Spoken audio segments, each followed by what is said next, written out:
Hello there guys, it's me Unstable Voltage and welcome back to episode 8 of Europa Universalis 4 as the Iroquois. I'm always a little bit unsure on how to pronounce Iroquois. I've always been taught that it was Iroquois, but I've heard other people say Iroquois as well, plus a few other variations. I know this is something that we spoke about on comments to the previous series, but I can't remember what the outcome was, what the common consensus was. And I know that there's a lot of people on the internet that always believe that they're right with facts when they're often not. So I take everything I hear with a little pinch of salt. So I'm just going to keep calling them the Iroquois, and it's probably wrong, but let's be honest, I tend to mispronounce the names of most of the other tribes anyway, so it's not going to make a huge deal of difference. Now, I did say at the end of the last video, and a couple of videos before that, that I was thinking about putting an end to this particular playthrough, because as a Native American, it's just so difficult to actually fabricate a claim against your neighbours to take land. But before I do end this, I'm going to try something a little bit different. I'm going to start doing no CB wars. Now, normally I'd never do no CB wars. I hate doing them. You start off a war, you instantly get war exhaustion, you lose stability, you gain massive aggressive expansion, and that is not a good thing. So, generally you want to avoid that, particularly if you are in playing in Europe. But as Native Americans, it's not quite as important. So, we'll give that a try. There's a few things that we need to do. Let's go and let's improve relations with you. You are one of our allies. Gain a free stability. Very nice. It'll do for now, although we do plan on getting rid of it later on. We've got the Cree over here next to us now. Now, the thing is, most people around here are allied with the Huron, and they have a tech of 4, military tech of 4. My military tech is only 3, which is not great. Making a little bit of money, we can just about afford to hire a tech 1 military guy. Let's go and do that and try and catch up in tech. Now, I do still want to be careful. I want to really pick my fights carefully. We want to try and pick off someone who is weak and on their own. It's certainly not going to work out for me if I try and attack someone who has a large alliance network and who has a, what's it called? A federation. If we try and do that, then we will end up with more people than we can handle. Okay, what have we got going on here? The Powhatan is requesting that we come to their aid in the humiliation of Lenape. This is a war that they have started. Lenape is allied with Micmac and Picot. Okay, I think that's something that we can do. Let's just check who's involved. So Picot's up there. We're not too worried about that right now. But we definitely can go in and help out over there. We have failed our mission, which was to recover manpower. Let's be honest, it would have taken forever anyway. Just when you consider the fact that we are so down on manpower. I'm not even sure that these guys necessarily need my help here, to be honest. I might just march over here and attack these guys. Just chase them down. Let these guys worry about that. And of course, any armies that we can weaken up will probably help us later. There are a few big armies in there, though. This might not be a particularly clever maneuver. Actually, it might. Let's see how it works out for us. We do have a terrain penalty, which is unfortunate. And wow, we just got absolutely wrecked there. Why did that happen? Is that literally just because they have a tiny bit more base morale? Well, we just got absolutely destroyed right there. Okay, well, let's come home then. And, yeah, that's where I want to go. We will just come home and pretty much stay out of this war. We'll help defend if we need to. But I can't really afford to lose the manpower. So, we'll just come home. We'll stay around their troops. This is, I mean, again, if we'd have had that extra tech, that military tech, we might have been okay. So that's the thing that sort of really hurt us there. We lost a lot of men in that fight. We lost about 6,000 men. So it's going to be difficult recovering that. We're very, very low on manpower. Let's go ahead and let's pick this province where it's actually got a decent trade good and spend a little bit of Diplo power just to boost that up. Hopefully we can make some more money. And again, if we get the colony finished, we'll be able to make some more money as well. So we're losing half a ducat a month, which is painful. That'll slow down in a moment because we won't have enough men to reinforce. I want to keep this 12 stack down here because they are protecting the colony and we may still get colonists popping up. But we are close enough to go and reinforce this army if we should get attacked. I'm surprised this guy, I don't know why Ojibwe didn't come over and help. Is Ojibwe actually involved in the war? No, that's why. So they are my ally, but they weren't involved. It's a little bit confusing when you see the blue badge, because the blue just means they're your ally, but it doesn't mean that they're actually involved in the current war you are.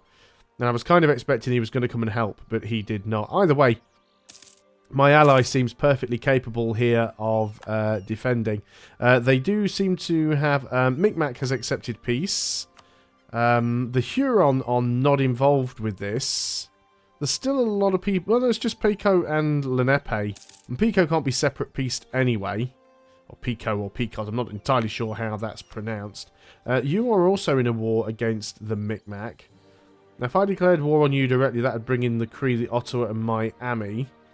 None of which is particularly good. What about if I was to go and declare a war over here on the Cree? Picot wouldn't come in. Miami, Ojibwe, and Huron would. If Huron wouldn't, that would make things a lot easier for me. But again, short on manpower. We are making some money now again. Only a tiny bit, but we're still a couple of years out for even just getting back to 0 manpower. So it might be a race here of sieges because... actually, no, Huron aren't in the war against us, so I don't have to worry about those armies.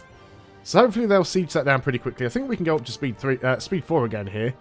I don't think we have to particularly worry about losing this battle. Again, there's still definitely some AI problems. Look at this going on. This is something that this game has done for quite some time, really, where units are constantly sort of split between 2 different provinces. Gain a skill 2 artist. Can't afford to pay them, so we might as well get the 50 admin power. How far away are we from being able to grab the next tech? November 1507. So we are getting there. That will give us a 0.05 land morale, which would be really, really useful. And now colonialism, a new institution has arrived. So we're going to start getting even more tech penalties now. So we can possibly go up to 150% now. Which is not going to be fantastic for us. There you go. You've managed to siege out Picot. So this should be done pretty much instantly. I think we've... Yep, I was going to say. No, you've pieced out Powhatan. So who's still left in there? It is literally just... yeah, there we go. No, that's the natives rising up. Could do without that. We did suffer 645 casualties, which is still 6 months worth of reinforcements. So that's very unfortunate. I don't know why it says we're losing this war. I suppose it's because you've just pieced out all of the people whose territory you were holding. I would still very much love to just be able to attack you guys, but I don't want all of your buddies to come in. That's the problem. There's a few too many of you, and I don't like it. There's another 100 population. That is great. So Quenhock we are allied with. Now, what about you? You would be a really good guy to take out, because you are just in a federation with the Micmac and nobody else. However, I can't really attack them because I can't core them. If they moved into this province, or I got my colony started here, then I should be able to go and do that.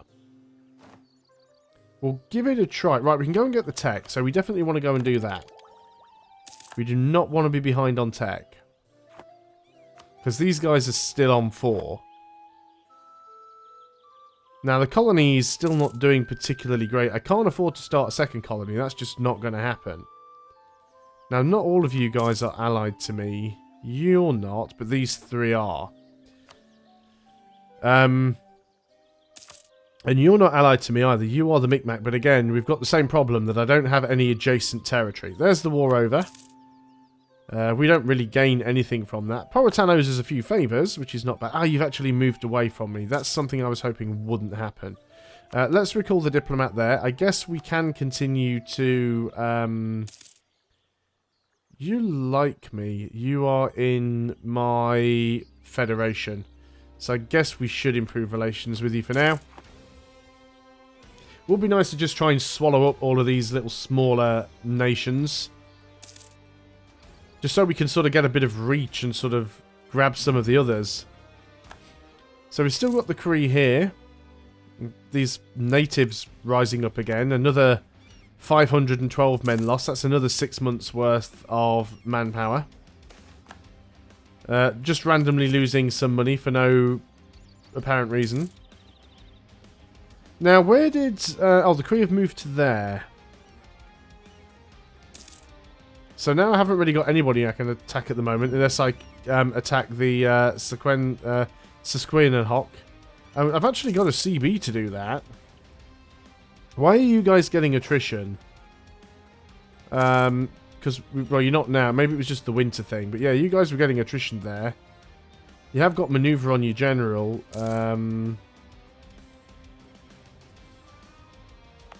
Maybe the land needs a little bit more development. Let's go ahead and do that. No, it still didn't really... Yeah, the supply limit's a bit high now. You should be fine. So would we can't actually directly declare war on you. You're not in the Federation either, because you're actually in your own Federation. Actually, that doesn't make any sense. Already in a Federation led by Susquehannock. Except they're not. They're in a Federation leader Susquehannock. Shawnee, Abenaki, Powhatan. So who's in my Federation? Oh, it is a different one. I was thinking they were in the same Federation for some reason. Apparently not. So it makes attacking these guys a little bit more tricky as well. Maybe we grab this province here to give us some adjacency when we can get on next colony. But the colony is just growing so slow. This is one of the reasons why I'm sort of not having a great time with this particular playthrough at the moment. There's very, very little we can do. Very, very little point starting wars that we're not going to win.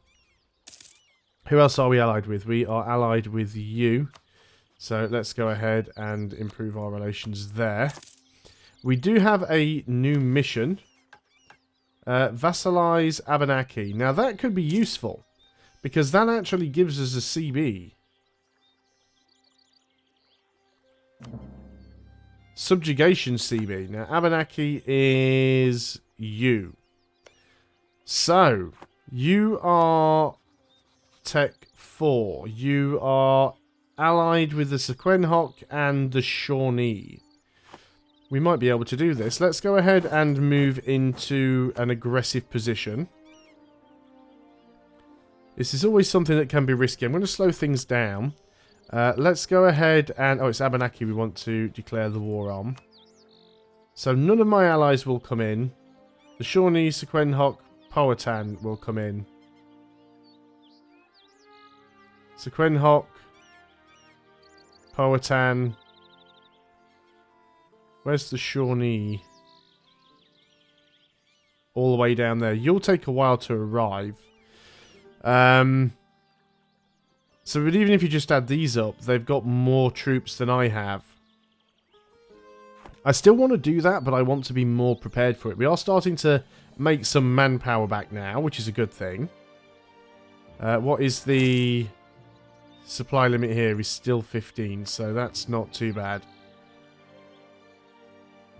Maybe if they get involved in another war. I just know what's going to happen from experience is if I declare a war here with 27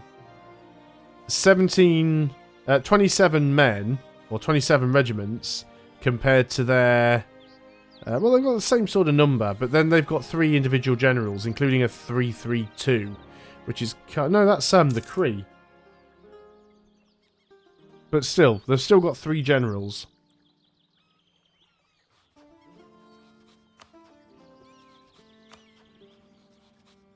And they are all on military tech 4. Now, we do have a slightly bigger force limit. Now, is that just because of our advisor? Yeah, you're giving us an extra 10%. So, I wouldn't really want to go over the force limit, really, because if we did and this guy dies or we lose him, then we'll be over our force limit, which causes quite a few problems. But I really would like to try and take those guys out. I was hoping that they get involved in some other sort of war. But it really doesn't look like they want to try and do that. I think it would be difficult to try and grab both of these at the same time. I mean, we could potentially throw into this province with one army and this province with this army and sort of catch them both off guard. So they don't get a chance to merge. But then at the same time, I'm not fighting with a full stack either. Woods, hills, most of the terrain down here is rough terrain.